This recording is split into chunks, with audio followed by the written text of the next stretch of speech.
Sejam muito bem-vindos a mais uma edição do programa Players aqui pela sua rede BR4, a rede que tá todo mundo plugado, nova temporada, comigo, Marquinhos Silva. Hoje vamos bater um papo super bacana, ele que é músico, ele que é professor e é também um empreendedor. Vamos saber um pouco mais da vida e do Ministério da Música, Rian Souza. Tudo bem, Rian?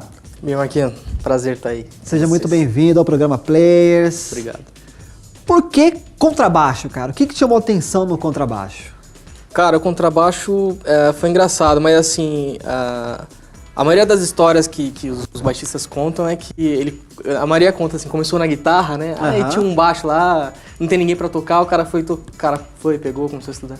Eu fui direto no contrabaixo, né? Lá em 2002, quando eu comecei a estudar, eu vi um rapaz tocando na Assembleia de Deus onde eu congregava, né? Hoje eu sou da Batista, né? Mas nessa época eu era da Assembleia de Deus. E eu vi o rapaz tocando e eu fiquei maravilhado, assim, com o som que ele tirava, né? Com o timbre daquele instrumento, que eu nem tinha intimidade. E falei, cara, é isso aí que eu quero estudar. Só que eu não tinha condições de ter um contrabaixo. Então eu estudava no violão. Eu fui pra escola de música estudar contrabaixo.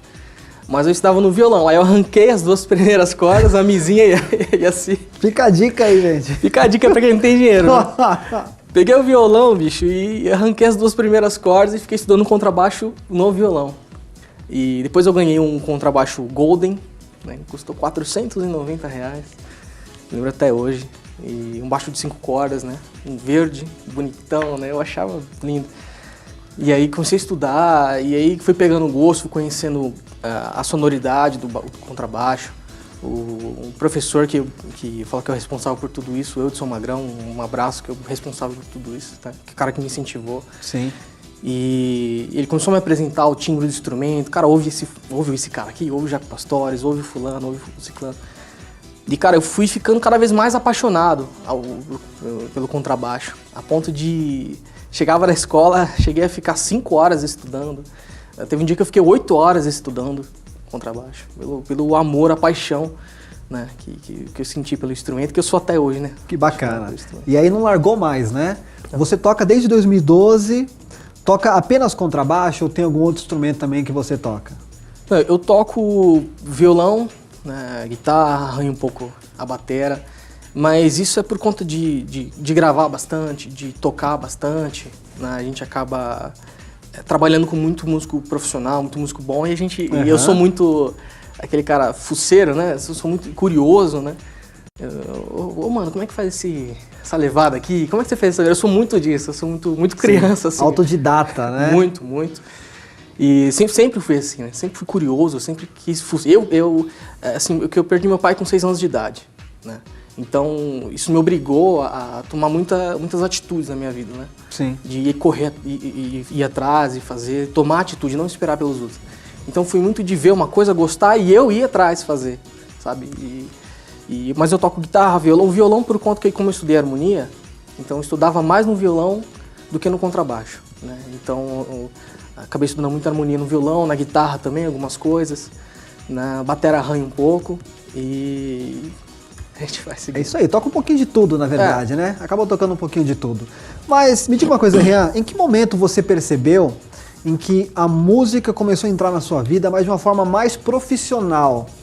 Em que você começou a participar, de repente, de pequenos grupos, pequenas bandas, e até tocar profissionalmente como freelancer até. Em que momento chegou isso pra você, Rian? Bom, 2005. 2005 foi o ano que eu comecei a tocar profissionalmente e o ano que eu comecei a dar aula, né? Embora eu tenha entrado na Universidade de Música em 2006, né? Com 16 anos de idade, eu estudei até os 20, me formei com 20 anos. Foi em 2005 que tudo começou profissionalmente, né? Na minha vida, na música, dando aula e tocando. E através de amigos, um chama o outro, e cara, vamos ensaiar, vamos. Aí a gente acaba ensaiando e aconteceu de um cantor precisar de banda, e a gente foi fazer banda, tocou na escola, com esse cantor e, cara, eu tenho um show em tal lugar, dá pra vocês irem fazer? Dá. A gente fez, aí dali a gente já conhece uma segunda pessoa, que apresenta uma terceira pessoa e foi crescendo, fazendo network, né? E as coisas foram acontecendo, mas tudo muito rápido na minha vida. Em 2005 eu tinha 15 anos de idade. Então, por isso, eu digo assim que, por conta da situação que eu contei, do meu pai e tal, tudo aconteceu muito rápido na minha vida, tudo, né? Tanto de estudar, quanto de tocar, quanto de tudo, assim.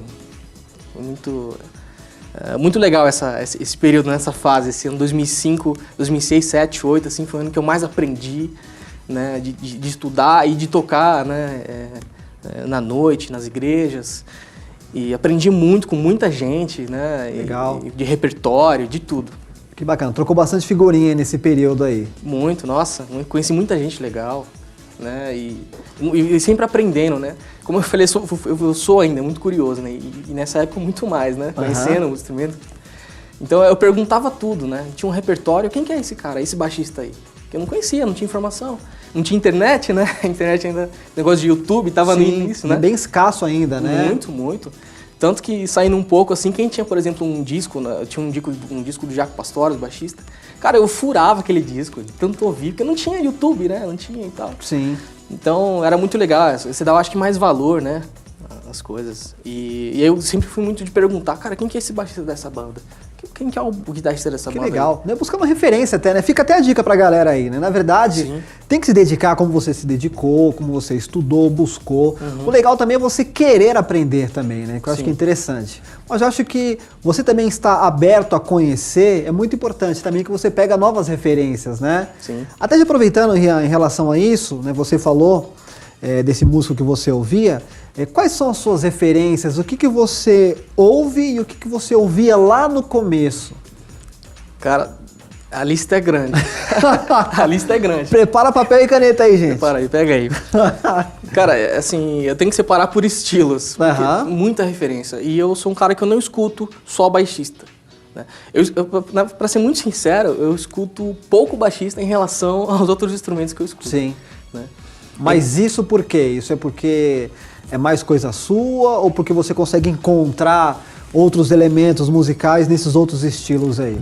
Sim, porque eu gosto de pegar os elementos desses músicos, por exemplo, um fraseado que eu escuto de um sax, por exemplo, que é um instrumento que eu escuto muito, e eu escuto aquela frase e eu tiro, mas eu tiro da maneira que o sax executou, né, com as apogiaturas e tudo mais. E eu tento passar isso pro instrumento. Então, por exemplo, hoje o meu som a galera escuta e é diferente de você ouvir um baixista, né? Sim. Eu tenho muita referência de guitarrista e saxofonista. Entendi. Né? Então, mas assim, de baixista, por exemplo, Jaco Pastorius, é um baixista que eu escutei muito no início, né? Hoje, confesso que eu escuto muito pouco. O Gary Willis, que é um baixista também de jazz fusion, que eu escutei muito na minha época. Brasileiro, Arthur Maia, um baixista que foi muito importante na minha formação. Nico Assunção, um baixista também brasileiro, foi muito importante na minha formação. E, cara, a lista é muito grande. Saxofonista David Sanborn, um saxofonista gringo, faz um som mais pop. Gosto muito do som dele. De guitarrista George Benson, gosto muito do fraseado. E eu fico tirando muita frase desses caras. Até hoje eu tiro muito as frases, né? Pego muito pra mim e passo pro instrumento. E, cara, a lista é muito grande, mas... Vou falar que a gente vai ficar o programa inteiro. O programa inteiro, cara. É isso aí. O importante é realmente estar ouvindo bastante referência, bastante cantores, né? Sempre. E não só ficar no contrabaixo, fica até a dica pra galera aí, né? Não só ficar no contrabaixo, mas ouvir também outras referências que é importante também. Sempre, sempre. Até pra te completar como músico também, né, Rian? Sempre, até por conta da musicalidade. Eu sou um cara que me preocupo muito com musicalidade. Eu estudei música e tal, me formei, depois eu estudei Jazz Fusion com o mestre Mozart Mello, né? Tive a honra de estudar com ele. Mas, cara, dá pra entortar tudo? Dá. Só que eu prefiro fazer um tipo de música que todo mundo escute, desde o leigo, né, aquele cara que não tem tanto conhecimento em música, quanto um músico profissional, e todo mundo entenda e veja que tem musicalidade, que agrade todo mundo. Essa é a minha visão, né? Cada um tem a sua. Sim. Mas eu penso muito em musicalidade, né? Por isso que eu procuro outros elementos, procuro ouvir de tudo. Não sou um cara preconceituoso. Claro que tem aqueles estilos que eu não sou fã, né? Vou confessar. Não vou nem perguntar pra ele aqui. Não, mas beleza. Então, não arranjar muitos inimigos, né? Mas é isso, cara. Eu procuro muitos elementos de todos os instrumentos, todos os estilos, né? Que bacana, que legal. O bate-papo tá bacana, né? Agora, uma curiosidade de ver você tocando, mandando um som aí. Enquanto ele se prepara, fica ligado em nosso Facebook, facebook.com/portalbr4, Facebook oficial da Igreja Quadrangular. Lá vai ter muitos vídeos, fotos dessa entrevista, inclusive muitos outros, você confere. Vamos curtir então aí Rian Souza aqui no programa Players. Players.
Players.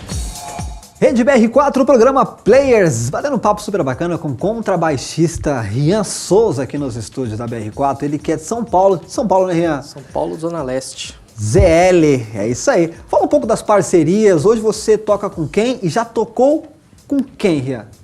Tá ok. Bom, eu trabalho tanto no meio gospel quanto não secular. Né? Então, trabalho nesses dois circuitos aí que a gente chama, né? E no gospel eu tenho o prazer aí de acompanhar o Thiago Grulha. Grande Thiago. Né? O Thiagão é um cara que me edifica eu falo isso pra ele, não é demagogia, nada. Eu falo isso pra ele, me edifica toda vez que eu toco com ele. Porque ele é um cara que é um cara de palavra, que tem uma palavra muito boa, né? Tem sim, é verdade. E com ele não é só tocar, você tem que conversar um pouco também, falar sobre a palavra, enfim. E toquei também com Adoração e Adoradores, Pastor Massal, né? Massal Sugiara. Um grande exemplo aí na música, né? Sim. Esse aí. Sim. E tive uma passagem rápida lá, mas foi muito legal, uma experiência muito boa, que me ajudou também a amadurecer muito, né? Como músico, espiritualmente.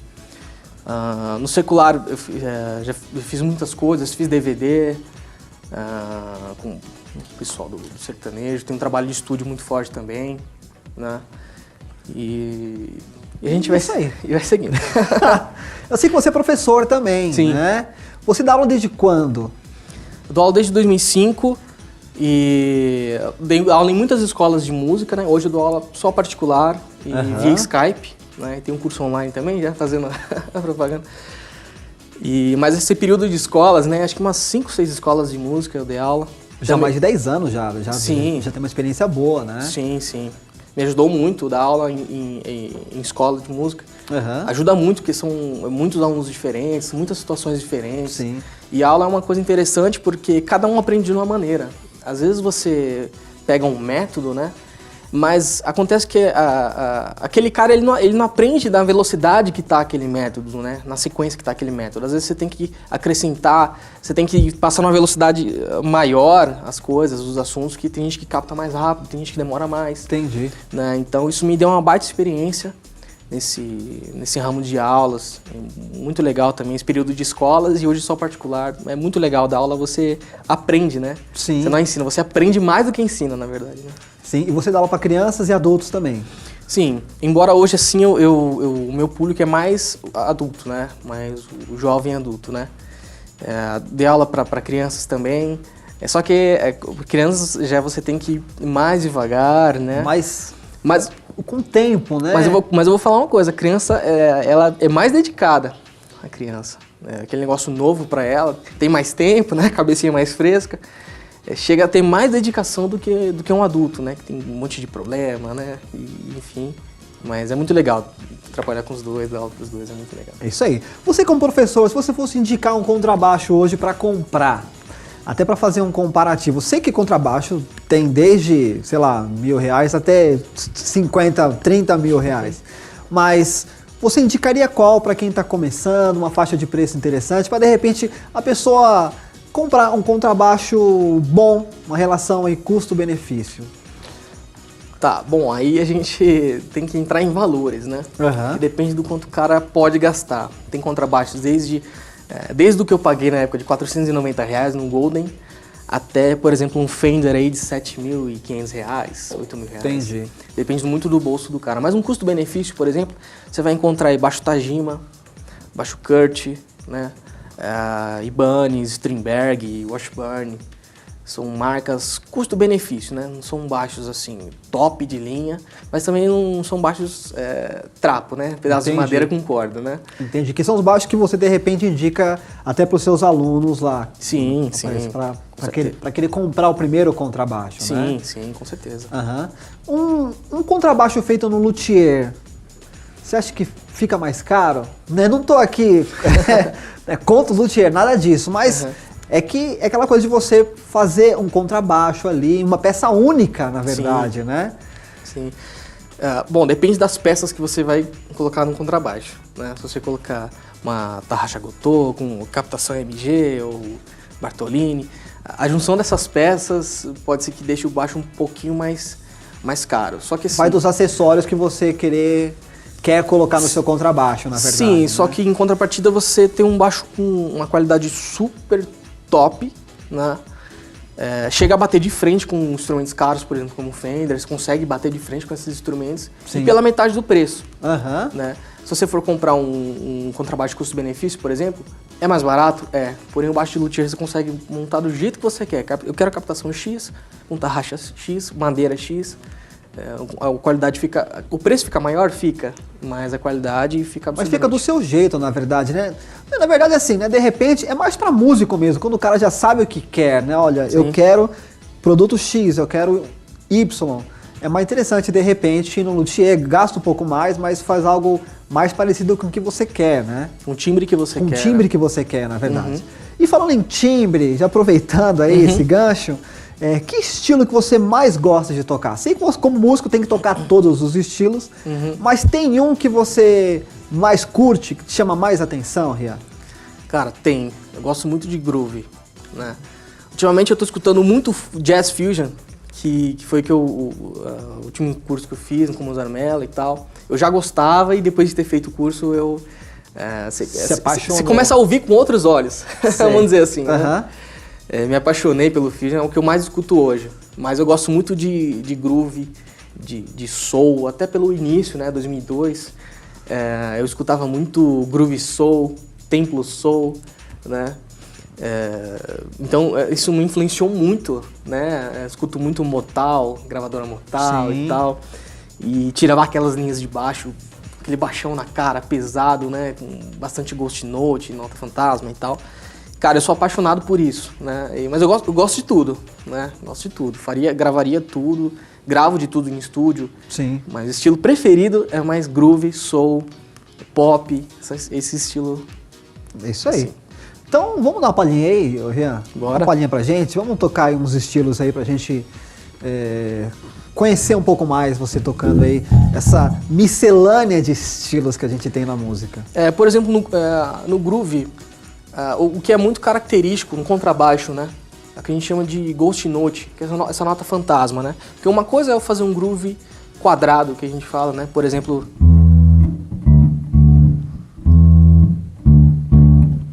E outra coisa é eu colocar a ghost note.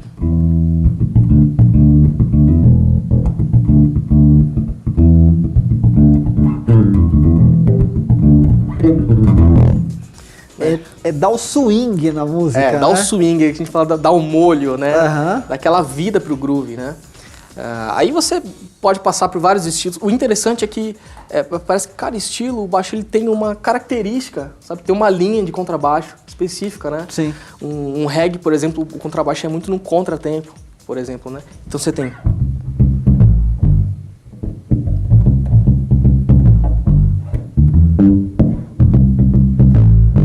Sim. Sertanejo, o que você tocaria aí? O sertanejo? Cara, se for um vaneirão, é muito ligado ao samba, o vaneirão. Então é muito no 1, 2, 1, 2, 1, 2, né?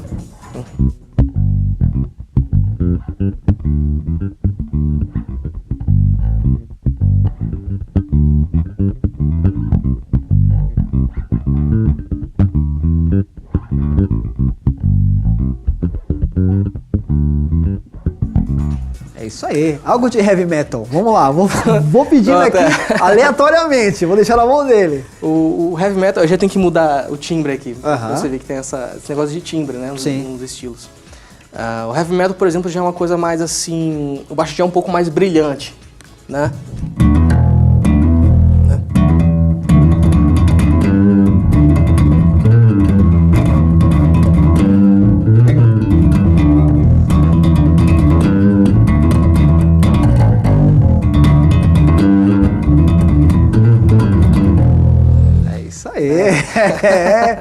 Jazz, leva um jazz aí pra gente... Pronto, jazz.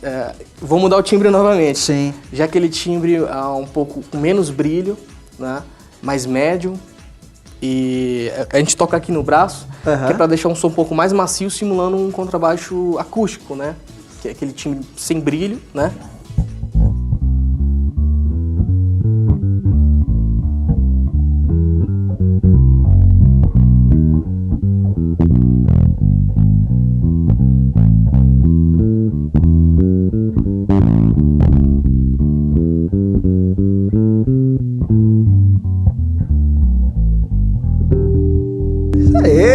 Rian Souza aqui no programa Players, que bacana. Rian, vi que você trouxe um pedalzinho aí, fala um pouco dele.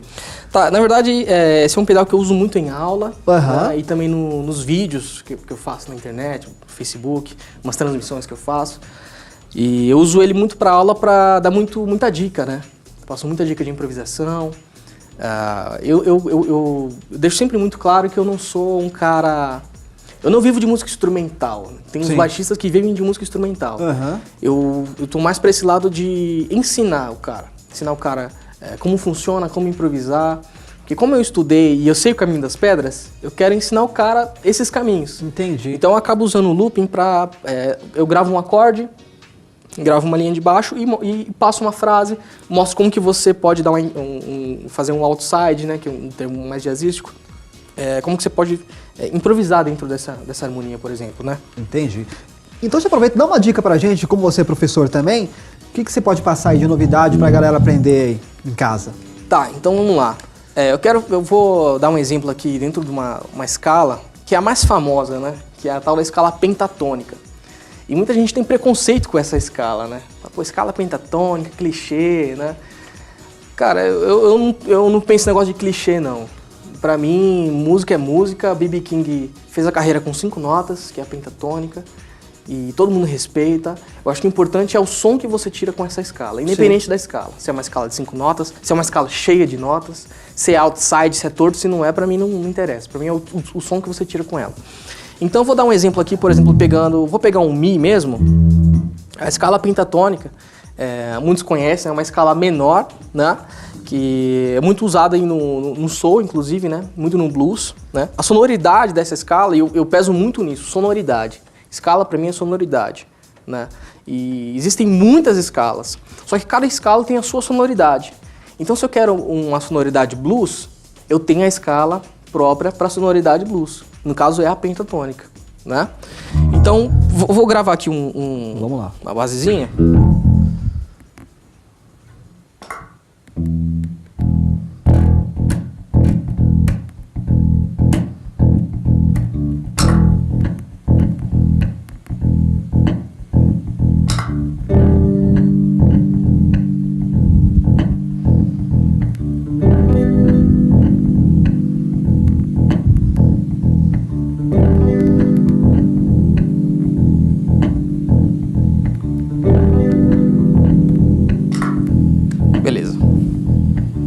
Aqui é uma acorde de Mi menor, né?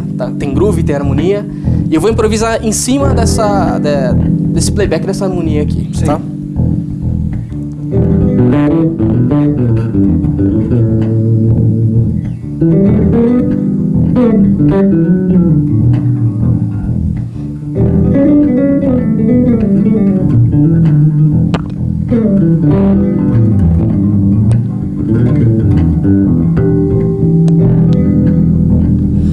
Eu vou deixar rolando aqui só para explicar o que eu fiz. Sim. Eu usei alguns elementos a mais, mas eu vou pegar essa escala pentatônica, tá? A escala por si só...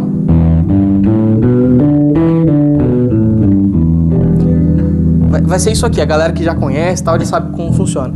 Só que eu quero que a galera entenda que você não precisa ficar no desenho padrão, nesse shape padrão.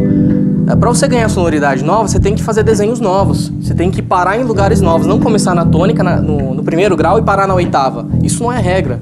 Isso aí é exercício de apostila, isso é exercício de método, e você tem que tirar música com isso. Então, um desenho, por exemplo, para você frasear, conseguir tirar música com isso, ao invés de eu começar com o dedo 1, essa escala, eu vou começar com o dedo 4. Fiz um slide para o 5º grau, 7º e 8º. Só de fazer isso, eu já ganhei uma sonoridade diferente.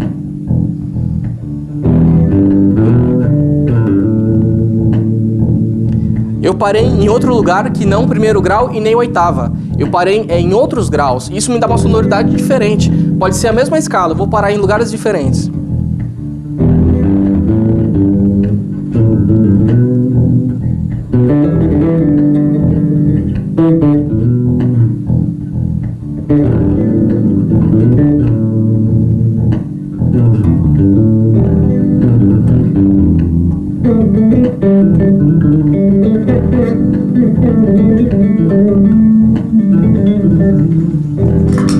Enfim, e você, saindo do padrão, né, você acaba ganhando uma sonoridade diferente com uma escala só. Então eu não fiz milhares de escalas, eu fiz uma escala só, simplesmente não fiz o desenho padrão, fiz um desenho diferente e parei em lugares diferentes que não primeiro grau e oitava. Saí um pouco desse padrão e eu ganhei sonoridades diferentes. Que bacana! É isso aí, fica uma super dica, aliás, né? Uma dica super especial aqui do Rian Souza aqui no programa Players. Bem legal. Rian, você que tem também um canal no YouTube, aliás, inclusive, gente, o link vai estar aqui na descrição desse vídeo, só fica ligadinho aí para você conhecer um pouco mais, né? Se quiser saber mais das suas aulas, das dicas, né, Rian? Fala um pouquinho do seu canal aí pra galera. Tá, legal. Eu tenho um projeto que chama ILOM, I-L-O-M, né? Instituto Livre Online de Música, que eu comecei no final de 2014 e tem um canal no YouTube, tem página no Facebook, tem um blog, ilom.com.br, e lá eu dou dicas grátis, né, como essa, né, dicas objetivas, dicas simples, não são dicas... Tem um toque ou outro lá, mais avançado, mas a maioria são dicas simples e rápidas. Eu vou direto ao ponto e nesse canal eu explico, eu passo muita coisa para você resolver o problema, né? Porque se fosse na época que eu comecei, em 2002, não tinha informação, você era obrigado a seguir aquele método, né? Fazer aquilo que estava ali.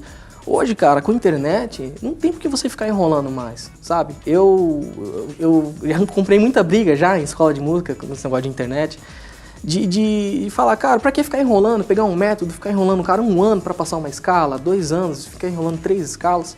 Resolve o problema do cara logo. Já vai no ponto, né? Já, é assim que eu trabalho no ILOM. O ILOM eu faço muito assim. No Facebook eu faço muita transmissão ao vivo, então dou muita aula ao vivo. Legal. No YouTube, no YouTube eu faço muito hangout, né? Então eu dou um workshop com muita informação gratuita, né? E tem um curso meu que está lá no ILOM para quem quiser saber mais, ilom.com.br/cursos. E tem curso meu online para a galera que quiser estudar improvisação, né? E tem dica desde iniciante até a galera um pouco mais avançada, que gosta de umas dicas um pouco mais tortas, vamos dizer assim, né? Uhum. E tudo passo a passo, sem enrolação e sempre direto ao ponto. Que é assim que eu penso, né? Com esse negócio de internet, não tem por que ficar enrolando. Hoje o cara vai fazer aula comigo praticamente para tirar dúvida, não para aprender. Entendi. Porque tá tudo na internet, né? O cara quer aprender a escala, modos gregos, o cara vai no YouTube. Então ele vai comigo praticamente para tirar dúvida, né? Não para aprender necessariamente. Que bacana! Mais uma vez, Rian, você está no Facebook, você está nas mídias sociais aí, passa o endereço para a galera te conhecer um pouco mais e acompanhar até aí você como músico, o seu ministério na música. Muito legal. Para quem quiser me encontrar, Instagram, @RianSouzaBX, Facebook Rian Souza, Rian com Y, Souza com Z, né? Tem minha página pessoal, Rian Souza, né? Rian com Y, Souza com Z. E meu WhatsApp, que é 11 98215 8325. Aulas, gravações, entrevistas. Fica a dica aí. Aproveitar, não sou povo nem nada. Enfim, e o ILOM, projeto ILOM, YouTube, Facebook, Instagram, ILOM, I-L-O-M. Tá? ILOM, para quem quiser saber um pouco mais, só ir lá. Demorou. Rian, Deus abençoe, obrigado mais uma vez, viu? Tamo junto e misturado. Esse aí, galera, esse foi o programa Players aqui com o Rian Souza aqui na BR4, mas fica ligado no nosso canal, semana que vem tem mais bate-papo, dicas, entrevistas aqui no programa Players. A gente fica por aqui, gente. Deus abençoe. Até mais. Tchau.